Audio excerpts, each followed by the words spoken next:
प्रिय संस्कृत मित्राणी नमः संस्कृता। आज के संस्कृत स्टडी में हम वाचन कर रहे हैं महाकवि श्री भर्तृहरि द्वारा वीर रचितम नीति शतकम। और नीति शतकम में हम परोपकार पद्धति पढ़ रहे हैं और नीति शतकम के आज 69वें श्लोक का हम लोग वाचन करेंगे।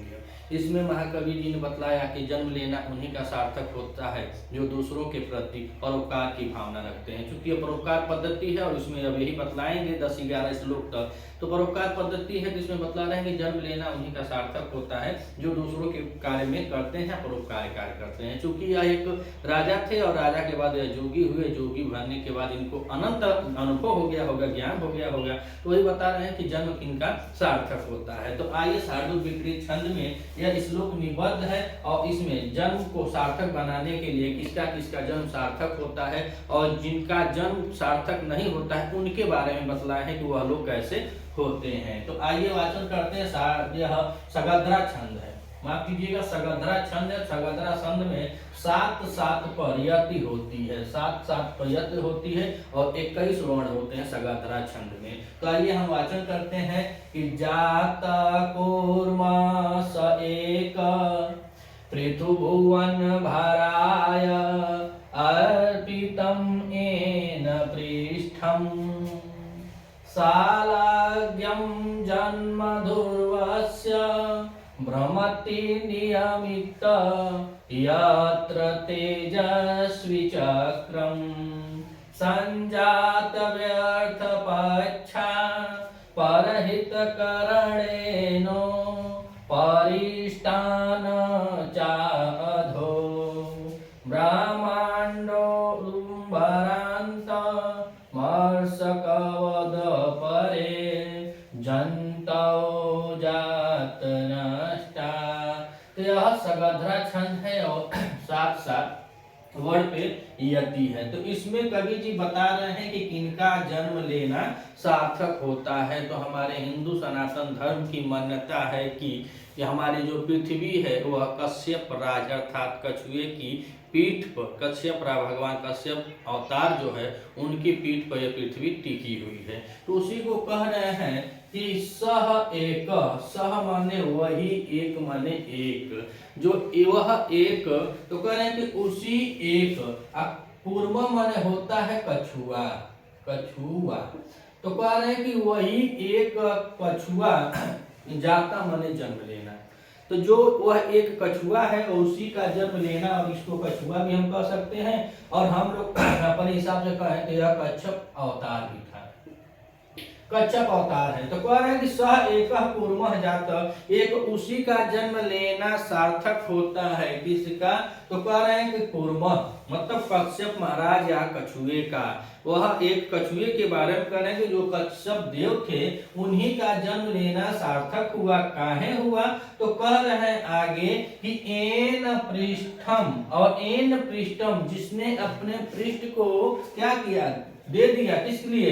तो पृथु भुवन भाराय अप्रीतः अप्रीतम। तो कह रहे हैं कि पृथु भुवन, पृथ्वी अर्थात धरती के, जिस धरती पे हम लोग खड़े हैं, जिस धरती पे पूरा जीव जगत स्थापित है, उसके भार के वहन के लिए अर्थात उसके भार को ढोने के लिए, एन माने जिसने, अर्पितम माने दे दिया या दान किया, चाहे भार ढोने के लिए क्या दे दिया, तो कह रहे हैं पृष्ठम अपनी पीठ को, अपनी पीठ को जिसने विश्व पृथ्वी के भार को सहने के लिए सब दे दिया, दान दे दिया होगा, या चाहे अभी तक वो रोके होंगे, अपनी पीठ पर रोके हैं।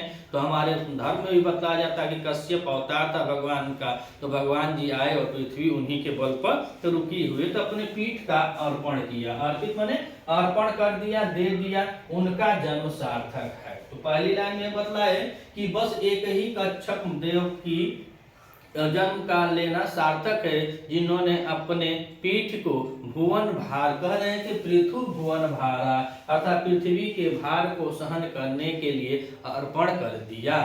दूसरा कह रहे हैं का शालाघ्यम, शालाघ्यम जन्म ध्रुवस्य भ्रमति नियमित यत् तेजस्वी चक्रम। तो कह रहे हैं कि अब दूसरे की बात कर रहे हैं कि अब दूसरा जन्म किसका लेना अच्छा है। तो कह रहे हैं कि ध्रुव, जो ध्रुव है जो एक जगह टिका हुआ है, तो कह रहे हैं ध्रुव का जन्म लेना शालाघ्यम, और शालाघ्यम माने होता है प्रशंसनीय, प्रशंसनीय। ध्रुव का जन्म लेना प्रशंसनीय है। काहे प्रशंसनीय है? तो कह रहे हैं कि यत्र, यत्र माने जहाँ, जहां पर एक ध्रुव है जो आसमान में टिका होता है, ध्रुव का तारा भी हम लोग कहते हैं जिसको, तो उस ध्रुव के बारे में कह रहे हैं कि वह ध्रुव का भी जन्म लेना प्रशंसनीय है। और काहे प्रशंसनीय है? तो यत्र जहां तेजस्वी चक्रम, तेजस्वी चक्रम जो तेज, जिनके पास तेज युक्त, अर्थात आसमान में जो तारे हैं जिनके पास स्वयं का प्रकाश है, तो तेज युक्त वह चक्र करते हैं किसका? भ्रमति नियमित, जो हमेशा नियमित रूप से उसका भ्रमण करता है। किसका? ध्रुव तारे का। तो कह रहे कि ध्रुव तारे का भी जन्म लेना प्रशंसनीय है, जहां कह रहे कि तेज शिव जो चक्रम, जहां तारों का समूह जो होता है, जो तारों का समूह है वो नियमता पूर्वक घूमता रहता है। भ्रमत माने घूमता रहता है, नियमितता मतलब नियमित रूप से, प्रतिदिन नियमित रूप से वह घूमता रहता है। तो ध्रुव तारे का भी जन्म लेना सार्थक है। और नीचे कह रहे हैं संजात व्यर्थ पच्छा परहित करणे। तो परहित मतलब जो दूसरे के उपकार करने में, जो दूसरों के उपकार करने में, संजात व्यर्था पच्छा अर्थात जो असमर्थ होते हैं, जो सामर्थ्य में नहीं होते हैं, जो दूसरों का उपकार कर नहीं सकते, तो जो दूसरों के उपकार करने में क्या होते हैं? असमर्थ होते हैं। तो कह रहे हैं कि न ऊपरी, न ऊपरिष्टान च अधो, न माने नहीं, ऊपरी माने ऊपर, न ही माफ कीजिए स्वास्थ्य कुछ ठीक नहीं है, न ही वह ऊपर जाते हैं और न ही नीचे आते हैं। तो कह रहे हैं कि न मतलब नहीं, ऊपरिष्टान न ही वह ऊपर जाते हैं, च माने और, न माने न ही, आधो माने नीचे जाते हैं। जो दूसरों के उपकार करने में, परहित के उपकार में जो असमर्थ होते हैं, जो कुछ करवे नहीं करते हैं, उनके बारे में बता रहे हैं कि न ही वह ऊपर जाते हैं और न ही वह नीचे रहते हैं। तो होते कैसे हैं? तो उनके बारे में अब निचली लाइन में बता रहे हैं कि ब्रह्मांड उदुम्बरा अंतः सक्रवदा परे जंतो जात नष्टा। अब यहाँ पे दिया है ब्रह्मांड, और ब्रह्मांड कैसा होता है? गोल है। हमारी पृथ्वी कैसी है? गोल है। तो बता रहे जैसे ब्रह्मांड गोल है, उसी के प्रकार देखिए यहाँ पे उपमा दी है किसकी?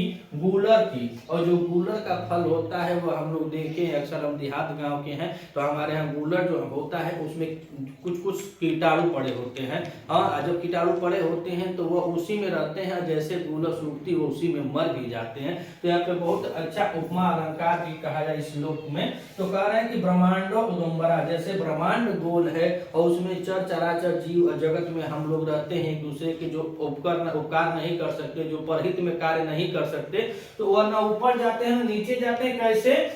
तो ब्रह्मांड उदुम्बरा आने से, जैसे ब्रह्मांड गोल है उसी तरह यह गूलर भी गोल है, और गूलर के अंत माने अंदर सक्रावाद, सक्रावाद माने होता है कीटाणु, जो कीटाणु होते हैं, जो जीव होते हैं उसमें। तो कह रहे हैं कि जैसे गूलर के बीच में जो जीवाणु होते हैं, जंतो जात नष्टा, वह व्यर्थ ही मर जाते हैं, वह व्यर्थ ही मर जाते हैं। ब्रह्मांड गोल है, और गोल ब्रह्मांड में जब हम परहित करने संजात व्यर्था, जो दूसरे के उपकार करने में समर्थ नहीं होता है, असमर्थ होता है, ऐसे जन्म लेकर आने वाले न उपरिष्टान न चरादो, न ऊपर जाते हैं न नीचे जाते हैं। होते कैसे हैं? तो कह रहे हैं कि ब्रह्मांडो उदुम्बरा, जैसे ब्रह्मांड गोल है उसी तरह उदुम्बरा, गूलर के अंत में अर्थात गूलर के मध्य में या गूलर के अंदर जो कीड़े पड़ जाते हैं, ठीक वैसे ही जंतु माने जो जंतु होते हैं, क्या होते हैं? जात नष्टा, उनका भी ऐसे ही नाश हो जाता है। जैसे उनका कीड़े जो होते हैं गूलर के अंदर, वह भी जैसे नष्ट हो जाता है, वैसे ही संपूर्ण ब्रह्मांड में यहाँ पर जो जन्म लेकर आते हैं, जो इस जमीन पे रहते हैं, ब्रह्मांड में रहते हैं, जो दूसरों का उपकार नहीं करते हैं, उनका भी वही हाल होता है। काहे भैला, काहे मर गईला, न जाने के न सुने के, खैला पियला चल गईला। हैं, अगर वीडियो अच्छा लगे तो वीडियो को लाइक कीजिएगा, और अगर आप इस चैनल पर नए हैं तो चैनल को भी सब्सक्राइब कीजिएगा। मिलते हैं अगले वीडियो में, तब तक के लिए नमस्कार।